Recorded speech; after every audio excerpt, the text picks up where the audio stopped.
पाकिस्तान की army terrorist के जनाजे में शामिल हो रही है, उनकी डेड बॉडीज को पाकिस्तान के झंडे में लपेटा जा रहा है। पूरा पाकिस्तान ये कह रहा है कि खुदा का वास्ता है इंडिया की फौजें आए और जान छुड़ाएं हमारी इस पाकिस्तानी फौज से और टेररिज्म से। इनका कोई एयर डिफेंस सिस्टम नहीं है।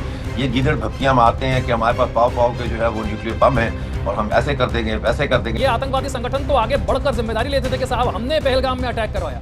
ऑपरेशन सिंदूर के लॉन्च होने के बाद तो ये रो रहे हैं, इनके पूरे के पूरे खानदान खत्म हो गए हैं और ये बुलेट प्रूफ शीशे के पीछे खड़े होकर अब अपने लोगों को वहां पर संबोधित कर रहे हैं। 200 से ज्यादा पाकिस्तानी फौजी तो बलूचिस्तान में मारे गए हैं, बलोच कर्मचारियों के हाथों। पाकिस्तान एक कैद खाना है कौमों का, एथनिक ग्रुप्स का की बड़ी जेल है। देखिए 3 दिन के अंदर अंदर पाकिस्तान का जो पोल था वो पूरी दुनिया के सामने खुल गया। मिर्जा साहब, शुरुआत में तो पाकिस्तान इनकार करता रहा कि साहब कोई ऑपरेशन सिंदूर नहीं हुआ, कोई नुकसान नहीं हुआ, लेकिन अब धीरे धीरे करके तस्वीरें सामने आ रही हैं, वीडियो सामने आ रहे हैं, नुकसान हुआ है पता चल रहा है।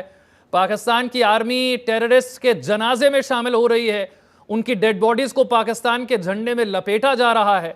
क्या हुआ है पाकिस्तान में आज पूरी दुनिया जानना चाहती है। पाकिस्तान भले ही एक्सेप्ट ना करे, लेकिन पाकिस्तान से आ रही तस्वीरें आज गवाही दे रही हैं कि क्या हश्र पाकिस्तान का हुआ है। जी बिल्कुल सही फरमा रहे हैं आप। देखिए 3 दिन के अंदर अंदर पाकिस्तान का जो पोल था वो पूरी दुनिया के सामने खुल गया। इनका कोई एयर डिफेंस सिस्टम नहीं है।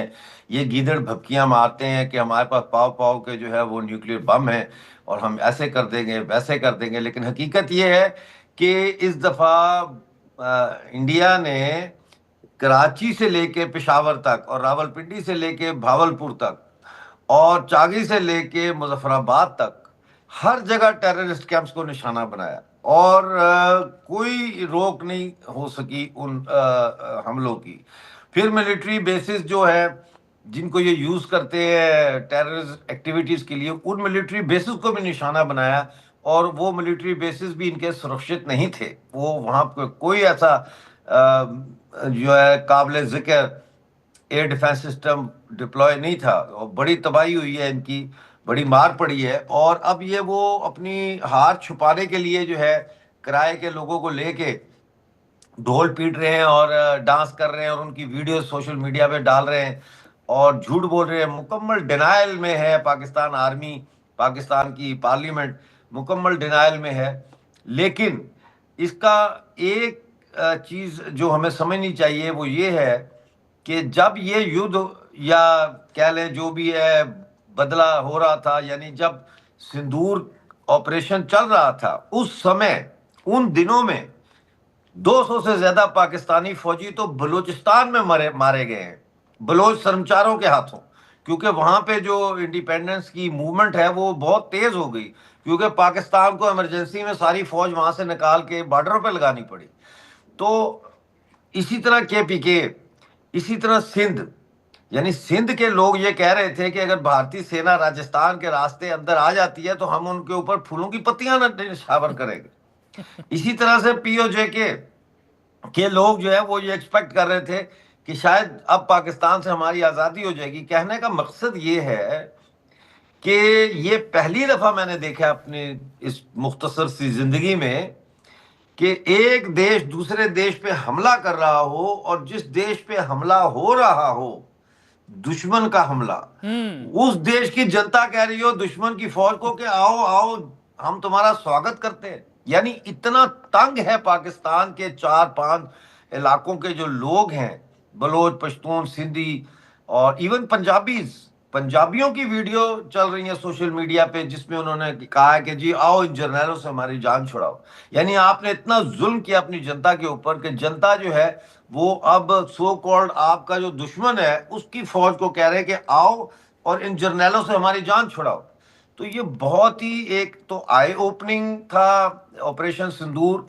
इसके साथ साथ ये है कि जितने टारगेट हमने तय किए थे कि ये हमने करना है अचीव, वो हमने अचीव किया और उसके बाद हमने ऑपरेशन सिंदूर को पॉज का बटन दबाया है, स्टॉप का बटन नहीं दबाया है, पॉज किया है कि अगर अभी भी तुमने शरारत की तो इससे भी कड़ा जवाब दिया जाएगा। जी 3 ऐसे टेररिस्ट ऑर्गेनाइजेशन, ऐसे आतंकवादी संगठन जिन्होंने भारत को बहुत जख्म दिए, जैश ए मोहम्मद हो, चाहे लश्कर तैयबा हो, चाहे हिजबुल मुजाहिदीन हो और अब एक नया जो बना है TRF जो कि लश्कर से निकला है।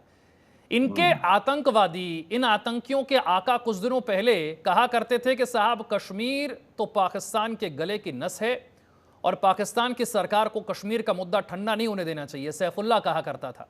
वो सैफुल्लाह आज रो रहा है, वो इनकार कर रहा है जिम्मेदारी लेने से। ये आतंकवादी संगठन तो आगे बढ़कर जिम्मेदारी लेते थे कि साहब हमने पहलगाम में अटैक करवाया।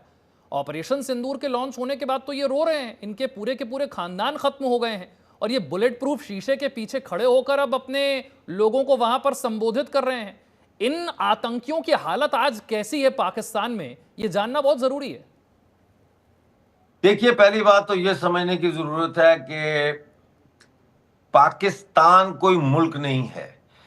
पाकिस्तान एक कैद खाना है कौमों का, एथनिक ग्रुप्स का की बड़ी जेल है, जिसके अंदर बलोच भी कैदी है, हम पीओजेके के जो इंडियन नागरिक हैं हम भी कैदी हैं, गिलगित बल्तिस्तान वाले सारे कैदी हैं। ये कौमें हैं जो कैद में हैं पाकिस्तानी फौज की। जब हम पाकिस्तान कहते हैं तो उससे हमारी मुराद या हमारा मतलब होता है पाकिस्तान की फौज, क्योंकि वही पाकिस्तान है। उसके बाहर तो सब उस फौज के खिलाफ लड़ रहे हैं, उस पाकिस्तान सो कॉल्ड से आजादी हासिल करना चाह रहे हैं। पहली बात ये। दूसरी बात, जिन आतंकवादियों का आपने जिक्र किया या जो ऑर्गेनाइजेशंस के आपने नाम लिए, ये हमें समझना चाहिए कि ये जो ऑर्गेनाइजेशंस हैं ये पाकिस्तान आर्मी और Pakistan intelligence agencies, specially ISI, इनकी एक्सटेंशन है। इनकी नॉन स्टेट एक्टर्स इन्होंने ये तैयार किए हैं ताकि जहां कोई गंदा काम करना हो वो ये करें और फौज के ऊपर कोई इल्जाम ना आए और ये कहें जी लश्कर ने किया है, टीआरएफ ने किया है, हिजबुल मुजाहिदीन ने किया, हमारा तो इनसे कोई लेना देना नहीं है, ये तो हमारे कहने में ही नहीं है। तो ये इंस्टीट्यूशनलाइज्ड इस्लामिक जहादिस्ट ऑर्गेनाइजेशंस हैं जिनका पाकिस्तान की, फिर मैं कहूंगा बलूचिस्तान, पंजाब, केपीके, पीओजेके, सिंध, यहां के जनता से कोई लेना देना नहीं है। These organizations, terrorist organizations, do not represent the general population of this jail khana called Pakistan. ये तो एक मदरसा और ट्रेनिंग कैंप्स में है, ये कोई ऐसी मूवमेंट नहीं है इस खिते की, इस रीजन की, जिसको पाकिस्तान का नाम दिया गया है कि ये कोई पॉपुलर मूवमेंट है जिहाद की। It is not a popular movement, it is an organized terrorist institution divided into several groups. जैसे क्लासरूम में हम पढ़ते थे जब मैट्रिक में, तो मैं 9th में था, तो 9th में बहुत स्टूडेंट थे, तो फिर वो कहते थे 9th ए, 9th बी, 9th सी, 9th डी, उनको 4 सेक्शन में डिवाइड किया था, राइट। तो इसी तरह से Hizbul Mujahideen, Lashkar Taiba, Jaish e Mohammed, etcetera etcetera etcetera, but they are all controlled and their executional operational plans are all designed by GHQ, by ISI. They have nothing to do with us. तो ये अब बैकफुट पे चले गए, इसलिए कि देखिए ये जो पहलगाम में हुआ है कि पूछा भी तुम्हारा मजहब क्या है, उसने कहा जी मुसलमान, कलमा सुना, उसने सुनाया, उसने कहा ठीक है तुम जाओ, तुम्हारा मजहब क्या है, उसने कहा जी मैं तो हिंदू हूं, तो उसने कहा अच्छा 10 गोली। ये जो कम्युनल बेसिस पे और इस तरीके से रिलीजन के बेसिस पे जो ये टेररिज्म हुआ है, इसने तो पाकिस्तान की जो जनता है उसकी स्पाइन में कोल्ड शिवर्स पैदा कर दी हैं कि यानी कि nobody endorses this kind of terrorism. Maybe another kind of terrorism where there's a bomb blast and people are killed, innocent people are killed. Maybe उसको वो ना endorse करें, ना उसके खिलाफ बात करें, लेकिन इसके तो खिलाफ पूरा पाकिस्तान खड़ा हो गया। उन्होंने कहा ये क्या किया आप लोगों ने। खास तौर पे वो जो हमारी जवान बेटी है जिसकी शादी को 6 दिन हुए थे, उसका सुहाग बर्बाद कर दिया इन्होंने, वो देख के तो पाकिस्तान के लोग शॉक में चले गए, शॉक में। And they don't stand by the Pakistan army, they want Pakistan army to be crushed, but they can not crush it because they are unarmed. इसलिए फौजों से लड़ती हैं। पूरा पाकिस्तान ये कह रहा है कि खुदा का वास्ता है इंडिया की फौजें आए और जान छुड़ाएं हमारी इनसे, इस पाकिस्तानी फौज से और टेररिज्म से। अच्छा जी मिर्जा साहब, पाकिस्तान की सरकार और उनके नेताओं को तो वैसे भी कोई बहुत ज्यादा सीरियसली नहीं लेता, लेकिन पाकिस्तान नहीं, की आर्मी उसने अपना रेलेवेंस बनाकर रखा था, भारत को एक दुश्मन के तौर पर प्रोजेक्ट करती है और भारत की तरफ से बहुत अटैक होते हैं। तो अगर आर्मी नहीं होगी तो पाकिस्तान का क्या होगा? यही रेलेवेंस था पाकिस्तान की आर्मी का। लेकिन ऑपरेशन बिल्कुल सिंदूर बहुत। के बाद तो पाकिस्तान की आर्मी भी एक्सपोज हो गई, ना अपने एयरबेस बचा पाई, ना टेरर कैंप्स बचा पाई, और ना 100 आतंकवादियों की जान जाने से बचा पाई, ना वो चाइना से लिए हुए एयर डिफेंस सिस्टम और मिसाइलें काम आई, ना टर्की से लिए हुए ड्रोन काम आए। आज पाकिस्तान आर्मी की जो स्थिति है पाकिस्तान में, वो जो अपने आप को इतना मजबूत दिखाया करती थी और कहती थी कि हम हैं तो पाकिस्तान सुरक्षित है, आज पाकिस्तान आर्मी कितने बुरे तरीके से एक्सपोज हुई है। क्योंकि पाकिस्तान आर्मी तो हुई एक्सपोज, लेकिन इसके साथ साथ चाइना का माल भी तो एक्सपोज हुआ ना। वो जब कहते हैं भाई कोई चीज 2 दिन चलती है तो खत्म हो जाता है, हम कहते हैं यार ये चाइना की बनी हुई है। तो कहने का मकसद एक ये भी है मेरा कि ये समझने वाली बात है कि Pakistan was the battle ground, but India was not fighting Pakistan, India was fighting China. China और हिंदुस्तान का पाकिस्तान के मैदान जंग में युद्ध हुआ है। ये चाइना पीछे था इसके, चाइना पाकिस्तान के जरिए इंडिया के ऊपर ये कार्रवाइयां करवाता है।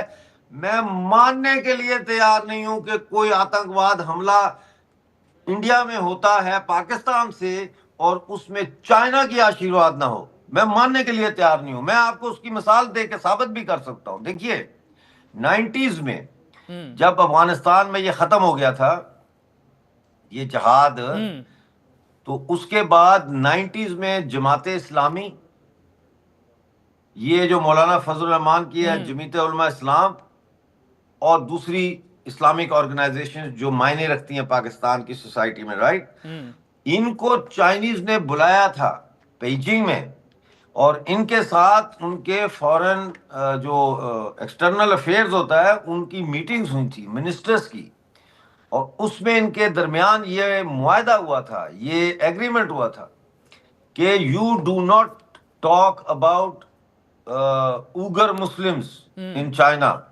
आपने उनके बारे में बात नहीं करनी और आपको हम ऑन बोर्ड ले लेंगे अपने साथ।